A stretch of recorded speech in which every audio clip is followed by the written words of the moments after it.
reporting media. Here's your host, Mark Merrill.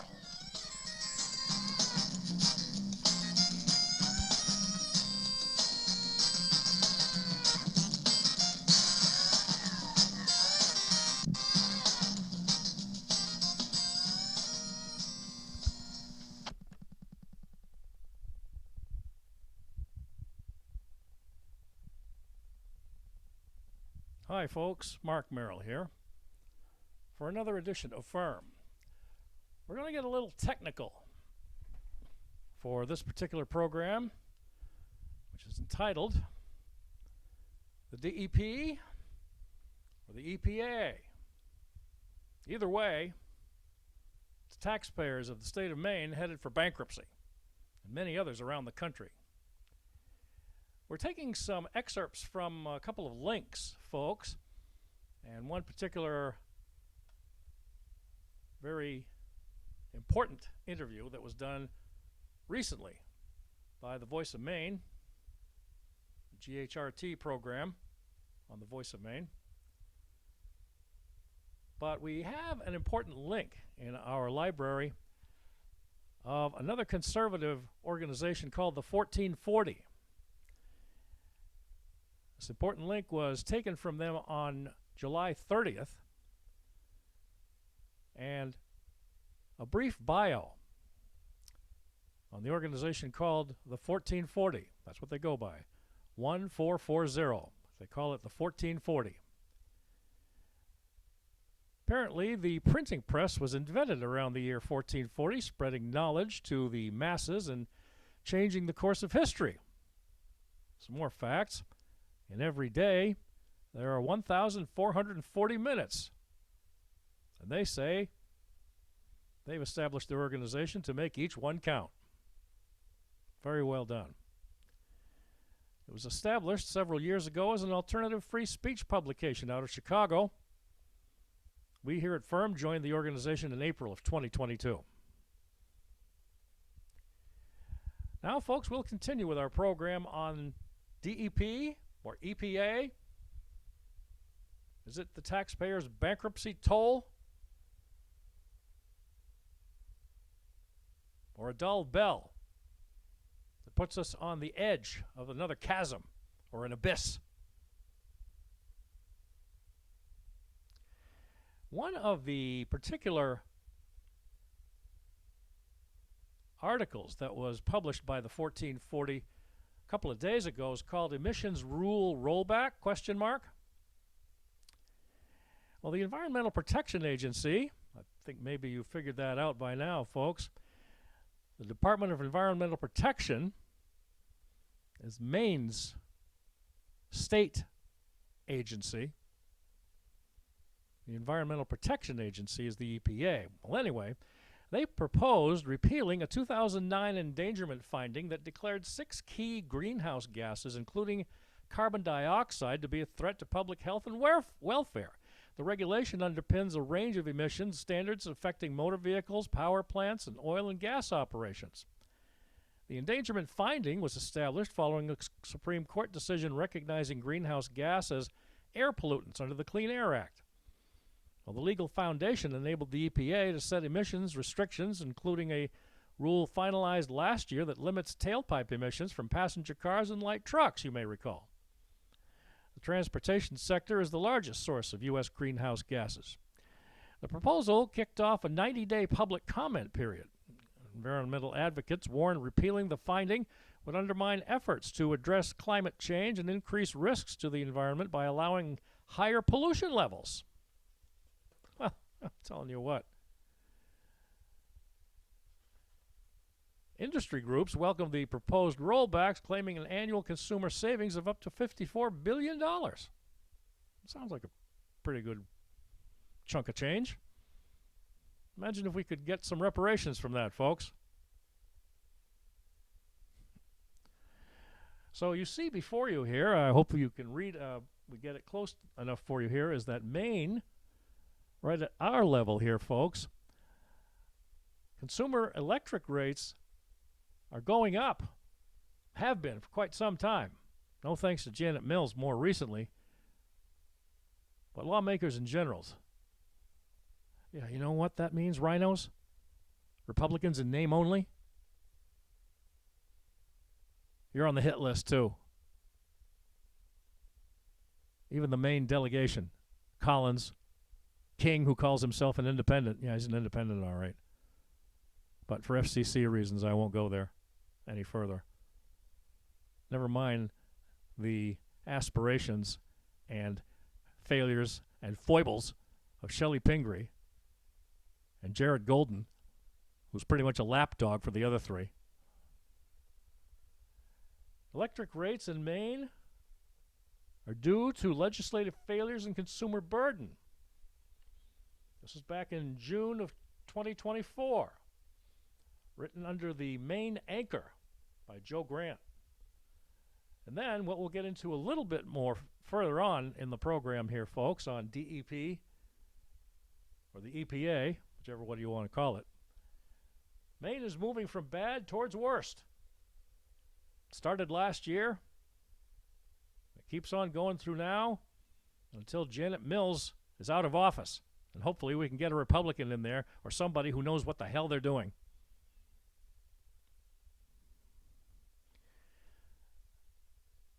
So as I said back here at home, a recent guest on the Voice of Maine, WVOM, George Hale Rick Tyler Morning Show, or GHRT, was Jim LeBrecque, giving an analysis of the Natural Resources Council, filing testimony on net energy billing to customers, plus a Macron public policy bill. So Mr. LeBrecque will try to answer some of those questions for you and me, folks. And this brief little excerpt of his interview on GHRT a few days ago. What's giving Maine taxpayers more to worry about between solar panels versus natural gas and other fossil fuel resources?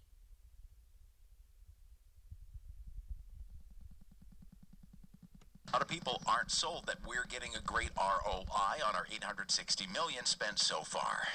Yeah, I'm the guy that's probably got more pushback than anybody on a lot of these gimmicks of efficiency and climate change and stuff. For instance, they were giving Efficiency Maine was giving rebates for efficient lighting and appliances in homes with electric heat. Well, a light bulb has the same efficiency to heat your home as an electric heater. So if you have a bunch of lights you're not running in the house, then that heat then has to come from your electric heater. It doesn't change your meter one bit. Or when CMP years ago were forced by legislation to give people a rebate to put in a new refrigerator, it was years before they caught up with the fact that their electric bills were going up because the people were taking the old refrigerator and putting it in the cellar and using it to store beer, and there was overages and so forth. So they increased the electric use. It was contrary to what it was. And what do we call that? The beer paradox? No, it's German's paradox. Yeah. But I don't know if I've stored beer, but I think I put mine downstairs and stored some steaks or something in it. Yeah, sure. Ours is out in the garage. So the idea was to reduce our electric, and instead the policies that legislators put together without a full understanding, and they're doing stuff that they don't understand, making law, and then the consequences are unforeseen to them. And then when somebody like myself gets along and points it out, a lot of efficiency gets changed to quality of operation, or quality of comfort. You make a home much more efficient, then you end up just becoming more comfortable and use the same amount of energy. You parade around in your socks and, and in your pajamas instead of wearing a long sweater, right? That's right. So go ahead. Among those who were fuming about the Trump administration wanting to roll back this 2009 plan is Maine Attorney General Aaron Frey, who calls the plan anti-science. He decries that it defies science, law, and reality. But let us ask you, Jim, because you're on the cutting edge, dare we say bleeding edge, of technology, and I will lump technology and science together. Do we think the AG has a full understanding of the science involved? Well, why don't we just get him right on here, and I'd be glad to debate him. I'm not going to screw around. Aaron Fry doesn't have a clue about this stuff. And he's out there trying to sue the oil companies, claiming that they're the ones that didn't tell us that burning all the fuel that Aaron Fry burns every day to go back and forth from Bangor to Augusta, that the oil companies never told him that he was polluting the air. How ridiculous is that? You know, this is bad stuff. I'll give you another example. You heard a lot about New York, for instance, making a law where they're not going to allow anything but electric heat for hot water and heating homes and stuff. They don't want any natural gas. Well, when you generate electricity, the gas, 50% of the gas is wasted as heat that goes out the condenser at the power plant. Whereas if you heat your home with an efficient gas heater, you get 90% of that heat is used. You know, it's 90% efficient versus 50%.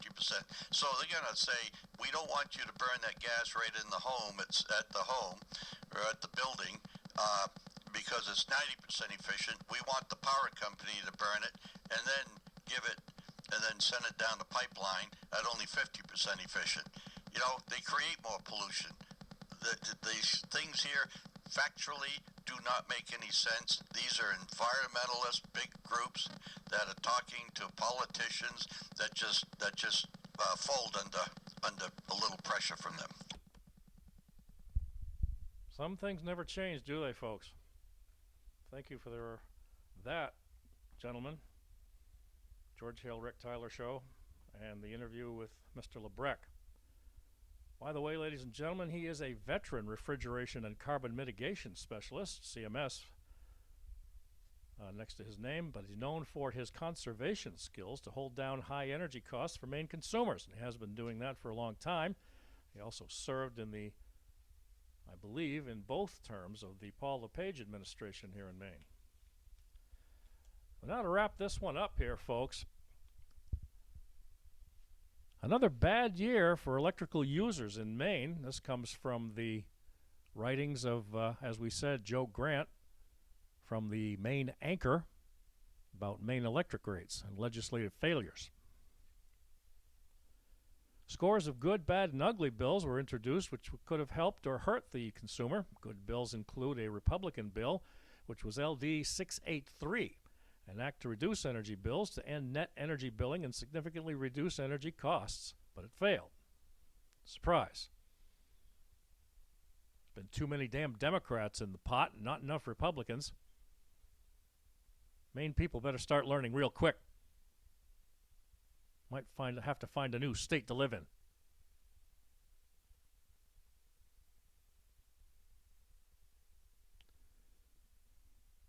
The ugliest, a flagship bill which, if fully implemented, would cost Maine consumers many millions of dollars. LD 923 would build a 345 kilovolt 1,200 megawatt transmission line in support of planned massive renewable installations. That one passed. With no limits on new projects and huge profits guaranteed to the owners at several times the spot market price, it is a license to steal from the Maine consumer who is left holding the bill. And lastly on this topic here, folks, the DEP or the EPA, is it a path for Maine taxpayers to bankruptcy? A May USA Today article notes that Maine has the 6th highest electrical cost at $25.89 per kilowatt hour. It is 60% higher than the average state and over twice the cost of 14 others. A recent article in the Maine Wire notes that on average, Maine residents spend about $241 per month on electricity. That adds up to about $2,892 a year. And, just to make things worse, the recently concluded 132nd legislature had a chance to fix this debacle, this financial burden on their household costs, living costs, food costs, gas in the car costs. But if control doesn't shift to Republicans, says the writer, we can expect things to get worse, possibly a lot worse. Change is needed in Augusta.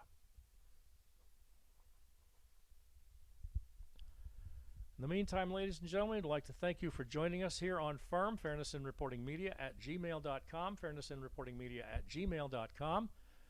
And you can send us a message anytime. And we're also on YouTube and Twitter. In the meantime, everyone stay safe and peace to all.